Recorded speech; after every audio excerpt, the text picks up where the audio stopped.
When Lieutenant Blackstone broke protocol to help an elderly woman in distress outside Buckingham Palace, he never expected to face a judge's wrath.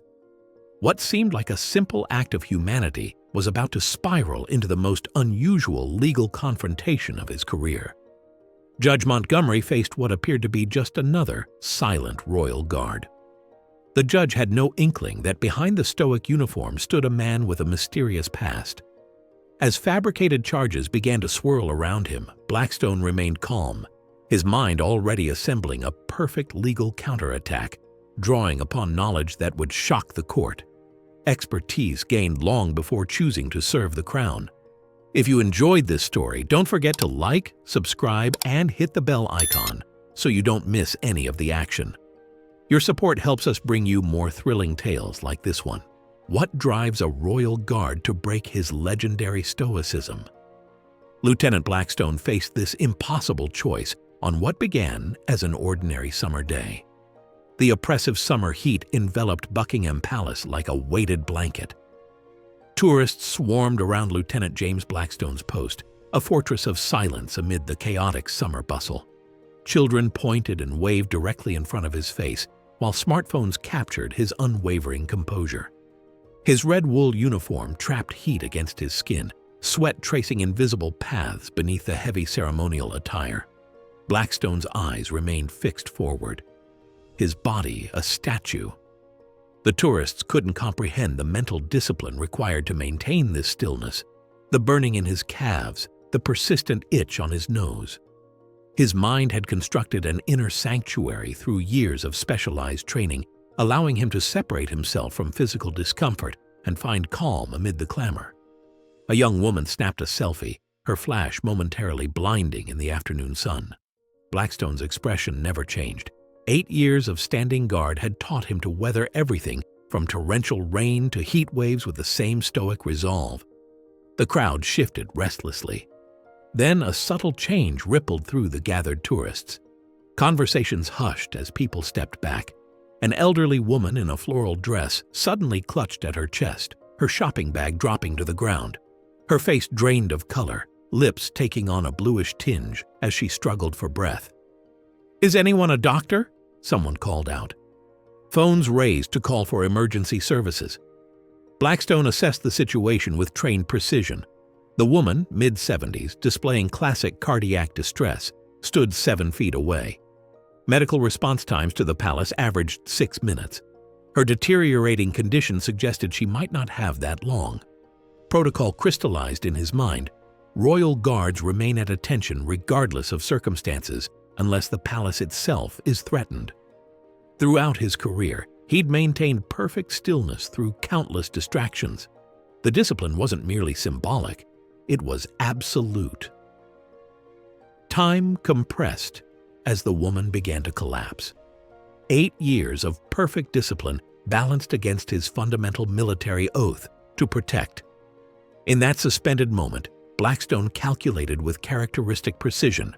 With fluid grace, he stepped forward, breaking formation. His rifle moved to his left hand, while his right arm caught the woman's weight before she hit the pavement. The crowd gasped at the living statue suddenly animated. "I need space," Blackstone commanded, his voice steady. "And someone call emergency services." The onlookers retreated, forming a respectful circle. Blackstone gently lowered the woman to a sitting position, supporting her against his knee. "Ma'am, can you tell me your name?" he asked, fingers finding her pulse, rapid and irregular. "Margaret," she managed between labored breaths. "My pills. In my purse." A bystander handed over the dropped purse. With practiced efficiency, Blackstone located a nitroglycerin prescription and helped place a tablet under her tongue, mentally counting the seconds. The stunned tourists witnessed something more compelling than ceremonial pageantry, a glimpse of the trained professional beneath the uniform. Margaret's breathing gradually steadied. Color returned to her face as she gripped his forearm with surprising strength. "Thank you," she whispered. "I thought this was it." Approaching sirens cut through the crowd's murmurs. Blackstone maintained his position, monitoring her vital signs with the same intensity he devoted to standing guard. As paramedics arrived, Blackstone efficiently briefed them on the situation. Just as he prepared to return to his post, a tall figure in an expensive charcoal suit pushed through the onlookers, cold eyes fixed on Blackstone with unmistakable predatory interest. The tall figure in an expensive charcoal suit was Judge Lawrence Montgomery, a man known for twisting laws like origami to serve his own purposes. As Blackstone returned to his post with military discipline, Montgomery moved toward him with the confident stride of someone accustomed to commanding courtrooms. His presence demanded attention from everyone nearby as he positioned himself directly in Blackstone's line of sight. "I am Judge Lawrence Montgomery of the Crown Court," he announced, his voice deliberately pitched to carry across the gathered crowd. "What I've just witnessed is a clear violation of royal protection protocols." The judge's cold eyes narrowed as he assessed Blackstone, who maintained his characteristic stillness, staring straight ahead as protocol demanded. Montgomery began his performance with practiced authority, leaning slightly forward. Abandoning one's post, even momentarily, constitutes a breach of national security protocol under Statute 23 of the Royal Protection Act, he declared. Inventing the statute with such conviction that several tourists exchanged concerned glances, believing they were witnessing legitimate enforcement of military discipline. Like an actor who'd memorized his lines but missed the emotional truth behind them, Montgomery's accusations escalated methodically. What had begun as a critique of Blackstone's break in formation transformed into grave allegations about compromising national security. The crowd's discomfort grew in direct proportion to the judge's theatrical display. Several onlookers shifted uneasily, troubled by the public humiliation of a serviceman who had just helped save a woman's life. With calculated dramatic timing, Montgomery withdrew his phone from his jacket pocket.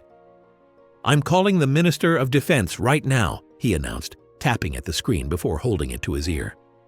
"Minister? Lawrence Montgomery here. Yes, I'm at Buckingham Palace, witnessing a serious breach of protocol." The judge continued his entirely fictitious conversation, nodding gravely and responding to questions no one had asked. Among the crowd, two men with military bearing moved closer, their weathered faces registering immediate recognition of the charade. One leaned toward the other, whispering something that made his companion nod grimly. Their eyes never left Montgomery as they positioned themselves strategically, waiting with the patient vigilance of experienced soldiers. Montgomery's face grew increasingly flushed as Blackstone maintained his disciplined silence. The judge's frustration manifested in the reddening of his neck above his expensive collar.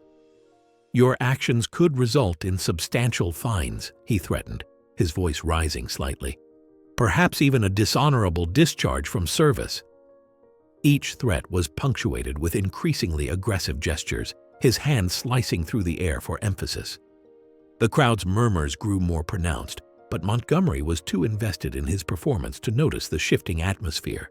His threats expanded beyond his jurisdiction with each passing moment. "As a Crown Court judge, I can assure you that abandoning your post will result in a minimum fine of £5,000 and possible criminal charges," he declared, completely overstepping the boundaries of his actual judicial powers. Montgomery's display reached its crescendo as he jabbed his finger repeatedly toward Blackstone, each thrust bringing it closer to the guard's scarlet tunic. "The law is absolutely clear on this matter," he insisted, though every legal citation he offered was entirely fictional. His manicured finger finally made contact with Blackstone's uniform, pressing directly against the chest above the regimental insignia. That single point of contact, his finger touching the uniform of a royal guard, hung in the air like a thunderclap before a storm. It was the critical error that would shatter Montgomery's elaborate charade. In his zeal to intimidate, the judge had committed a form of battery against a serving member of Her Majesty's Armed Forces, an act punishable under the Military Personnel Protection Act of 2004. That single touch against the scarlet tunic transformed the scene as if someone had flipped an invisible switch. The crowd sensed it too, the atmosphere shifting from theatrical intimidation to something far more consequential. Montgomery's finger remained pressed against the uniform, but behind the stoic expression of the guard, a decision had been made. What happens when years of disciplined silence meets necessary justice? The crowd was about to witness something few ever see, the moment when duty requires a royal guardian to speak. Lieutenant Blackstone's eyes moved with deliberate precision, breaking their forward stare to lock directly onto Montgomery's. The slight movement sent a ripple through the onlookers. These guards weren't supposed to move at all. In that charged moment, the stoic guard's calm transformed into an unmistakable command for justice. "Sir, I must respectfully ask you to remove your hand from my uniform." The words hung in the air, measured yet undeniably powerful. Montgomery faltered, his theatrical confidence visibly cracking at the sudden transformation before him. "It's too late for that," Montgomery stammered. "The charges have already been filed. Your silence was admission enough." With military precision, Blackstone took a single step backward, breaking contact with Montgomery's outstretched finger. The subtle retreat wasn't submission. It was tactical repositioning. The crowd leaned forward collectively, straining to catch every word. "With respect, Your Honor, you appear to be operating under several significant legal misconceptions." A murmur rippled through the gathering as Blackstone's voice shifted from ceremonial formality to something more refined, the cadence of a legal professional. Montgomery's expression flickered, his script clearly derailed. "There are no sections 12, 23, or 47 in any royal protection statute. No Parliamentary Protection Act exists, and you lack authority to issue fines or recommend discharges." Each word landed with precision, forming an impenetrable barrier of fact. The crowd gasped. Montgomery's mouth opened, then closed as Blackstone continued, his posture remaining perfectly aligned despite the confrontation. "Before joining the Queen's Guard, I completed my law degree at Oxford with first-class honors, specializing in constitutional and military law." Silence fell over the courtyard. The revelation settled among the onlookers. A legal mind wrapped in military discipline stood before them. Several tourists exchanged wide-eyed glances while others fumbled with phones, desperate to capture the extraordinary scene. Montgomery's face drained of color as Blackstone methodically dismantled his fabricated authority. "Your attempt to issue citations while presenting yourself as acting in your judicial capacity violates conduct regulations regarding integrity and impartiality." Each citation caused Montgomery to shrink further, his confidence evaporating under actual legal knowledge. Blackstone referenced Royal Guard Protocol Section 5, Paragraph 3, the genuine regulation permitting guards to break formation during public safety emergencies. "Furthermore," Blackstone continued through the now silent courtyard, "your unauthorized contact with my uniform constitutes battery against a serving member of Her Majesty's Armed Forces, with specific protections outlined in actual statutes." Two older men at the edge of the crowd moved forward, positioning themselves at a respectful distance. Their weathered faces and bearing marked them as veterans who recognized the expertise on display. The taller nodded almost imperceptibly as Blackstone delivered his meticulous legal assessment. Montgomery attempted to interrupt, raising a trembling finger. "I think there's been a—" "With respect, sir," Blackstone continued seamlessly, "I have not finished addressing the legal inaccuracies in your statements." The interruption was handled with such professional courtesy that it only highlighted the contrast between Blackstone's conduct and Montgomery's earlier behavior. As the guard quoted additional relevant statutes, the veterans exchanged knowing glances, their slight smiles conveying approval. What had begun as an attempt to intimidate had transformed into an impromptu lesson in the consequences of fabricating authority. The impromptu legal education wasn't over. It was merely shifting to its most painful lesson. As the guard proceeded with his masterful command of military law, Judge Montgomery found himself trapped in a quicksand of his own making, each struggle only pulling him deeper into professional peril. The crowd that had gathered to witness a Royal Guard's disciplined performance was now audience to something far rarer, a powerful man facing the consequences of his hubris in real time. Montgomery stood motionless, his authority evaporating with each passing second. Blackstone continued his methodical explanation of how the judge's actions constituted criminal offenses. "Your conduct today, sir, meets the legal threshold for misconduct in public office," Blackstone stated with precision, "as you've attempted to issue fabricated citations while presenting yourself as acting in your judicial capacity." The judge's swagger disappeared entirely when Blackstone referenced the Westfield case. "I believe the Judicial Conduct Investigations Office would find this incident particularly concerning given the questions about temperament that arose during the Westfield proceedings," Blackstone observed. Montgomery's complexion shifted to gray. The previous allegations had been dismissed due to insufficient evidence, but this situation was inescapable. "This incident," Blackstone continued, gesturing subtly to the gathering around them, "has been witnessed by dozens of civilians. The palace security cameras have certainly captured our interaction, and I note at least 7 individuals are recording this conversation on their phones." The crowd's collective focus intensified. Several more people raised their phones, capturing the moment as Montgomery's earlier imperious finger-pointing and barked commands transformed into a tableau of frozen panic. The same hand that had jabbed at Blackstone's chest now trembled visibly at his side. The military veterans who had been observing moved forward with deliberate purpose, forming a wall of testimony against him. "Lieutenant Colonel James Whitmore, retired, Royal Military Police," announced the taller man with crisp formality. "I would be willing to provide a full witness statement regarding the invented statutes I've observed today." His companion nodded firmly. "Major Richard Harrove, former Judge Advocate General's Corps. I would also testify regarding what I've witnessed." Major Harrove raised his smartphone.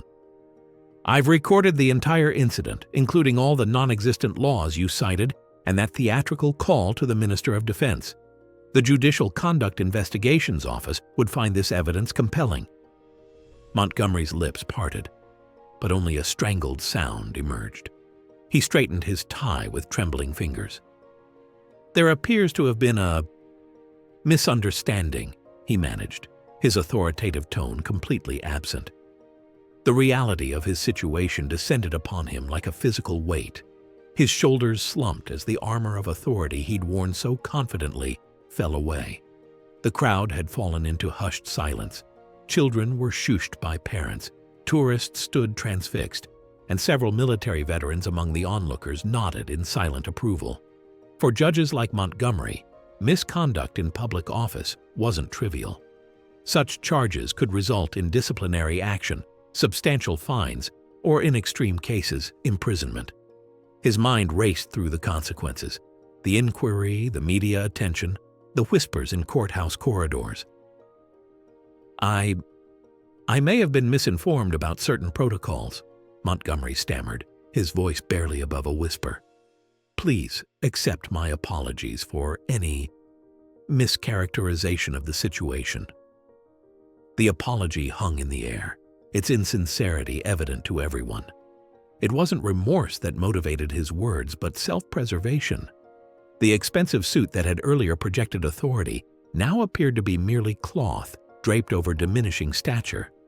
The gold cufflinks catching the summer sunlight no longer communicated success, but seemed gaudy, symbols of a man who believed external trappings could substitute for genuine authority. The expensive suit and gold cufflinks couldn't save Montgomery now, as every eye turned toward the stoic guard. The crowd held its collective breath, witnessing a moment where true power and false authority stood face to face. What would a man do when given complete dominance over someone who had just attempted to destroy him with fabricated claims? Lieutenant Blackstone stood motionless, his face a professional mask that revealed nothing of his internal thoughts. The only sound was the shuffling of feet as tourists pressed closer, sensing that history was unfolding before them. Montgomery's reluctant apology hung in the air between them, its hollow sincerity apparent to everyone present. The summer heat seemed to intensify as the crowd waited. Blackstone's silence spoke volumes. He now controlled Montgomery's fate as surely as the judge had tried to control his minutes earlier. With video evidence and multiple witnesses, Montgomery faced not just embarrassment, but potentially severe professional consequences. When Blackstone finally spoke, his words carried the precision of a surgical strike. "Your apology is noted, sir. I would strongly advise reviewing both the Judicial Code of Conduct and the actual statutes governing military personnel before any similar situations arise in future. Good day." The response was understated yet devastating in its restraint. Blackstone had neither accepted nor rejected the apology. He had simply acknowledged it, leaving Montgomery without the closure he desperately sought. By referencing the Judicial Code of Conduct, Blackstone had reminded Montgomery that his actions had violated the very standards he was sworn to uphold. Lieutenant Colonel Whitmore stepped forward, his weathered face grave. "What Lieutenant Blackstone did today exemplifies the highest standards of both military service and human decency," he announced.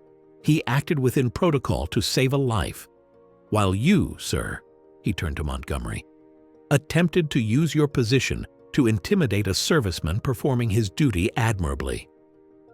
What made Blackstone's response particularly powerful was what he didn't say. He made no threats, demanded no public penance, filed no immediate charges. Yet everyone present understood that these options remained available. The power of mercy, selectively applied, proved far more effective than retribution. The judge's complexion shifted between ashen white and mortified red, his expensive attire no longer projecting authority but highlighting his discomfort. Montgomery's shoulders slumped visibly as the crowd parted for his retreat, not merely an exit, but a public walk of shame. Several tourists deliberately stepped aside, expressions ranging from curiosity to open contempt. The man who had arrived with bombastic confidence departed in humiliated silence. As Montgomery disappeared from view, the tension dissipated. Conversations resumed in hushed tones, and phones that had been recording the confrontation were lowered. The two veterans nodded respectfully toward Blackstone before melting back into the crowd, their task as witnesses complete.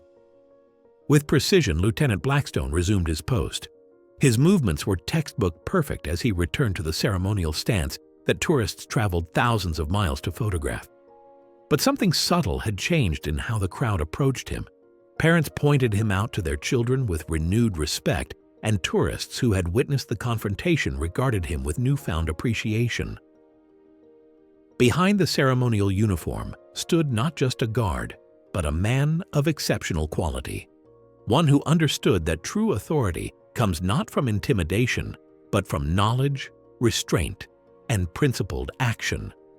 In choosing mercy when he could have pursued vengeance, Blackstone had demonstrated why he was worthy of the uniform he wore. Behind every uniform stands a person whose depths we rarely see. As the crowd dispersed around Buckingham Palace that day, Lieutenant Blackstone's actions reflected what Lieutenant Colonel James Whitmore would later articulate. True respect isn't demanded through intimidation or false authority. It's earned through integrity, knowledge, and principled action. What many fail to recognize is the remarkable expertise beneath military discipline. Nearly 30% of service members possess advanced degrees, lawyers, doctors, engineers, who chose duty over lucrative civilian careers. Their uniforms represent just one facet of their commitment. This incident joins cases where uniformed professionals revealed unexpected expertise in critical moments. The quiet confidence of genuine mastery proved more powerful than position. Perhaps next time we see someone in uniform, we'll remember there's always more beneath the surface, a lesson Judge Montgomery won't soon forget.